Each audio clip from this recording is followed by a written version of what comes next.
Joe Masterson. Thank you, Madam Deputy Speaker, and it's a pleasure as always to follow my honourable friend, the member for Totnes, who obviously speaks with incredible knowledge and expertise in this area, which I won't even attempt to try and match. But it is nice on a day of significant Brexit chattering and uncertainty to be talking about something to do with Brexit, which generally seems pretty consensual, because this bill is, of course, completely necessary to ensure the smooth transition of our current relationship with the EU to the future one, in which the government has been very, very clear about its willingness to look at the continuation of the UK's participation in the EU reciprocal healthcare. And we've already heard today about how that framework has 32 participating countries, the other EU member states, and all 4 of the EFTA nations, and that it's a mechanism to provide for the coordination, not the alignment, of course, of separate national health systems, which does mean that the provision under the scheme can differ from country to country.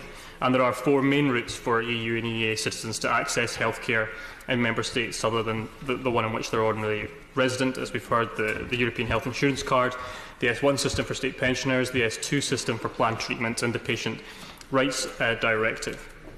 And UK nationals living, working, studying or visiting EU EEA countries and Switzerland will have continued access to healthcare after 29th March 2019, and that is an absolutely vital commitment.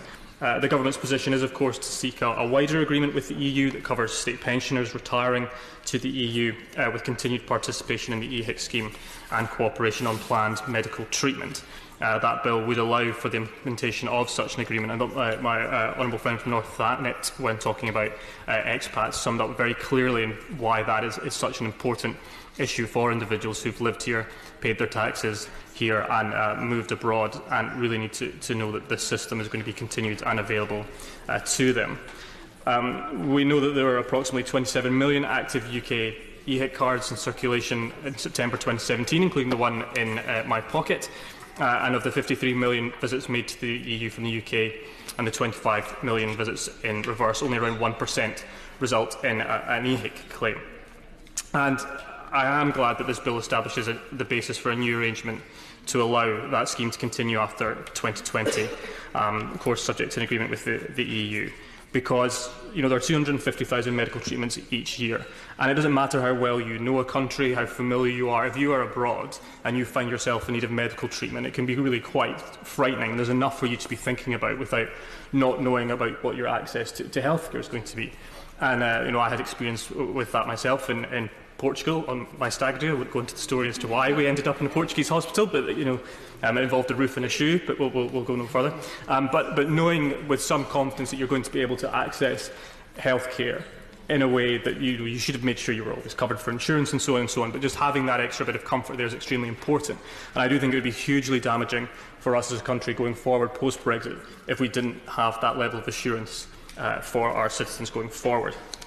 The Minister has set out in detail what the bill is going to do, so I'm not going to run through that, but I think he confirmed why this is a necessary agreement, particularly because the EU Withdrawal Act doesn't provide all the powers and mechanisms needed to do this. So the bill providing the Secretary of State with powers which are necessary to arrange for the provision of healthcare overseas, and also crucially to fund that, is important. And of course this is something that is needed regardless of whether we're in a deal or no deal situation. And I think it's also important to note that, as the Minister said, we do have arrangements with other countries, and I think that making sure that we have the power not only to continue what we have at the moment, but to potentially add or improve some of the arrangements we have with other countries is significant. And fundamentally what this bill means is that UK nationals residing in another state may obtain treatment as a resident of that country. And of course the range of medical services might be less. In some cases, patients might have to make a contribution towards the cost of the care. But what we can do through this bill is ensure access at reduced cost, and in most cases for free.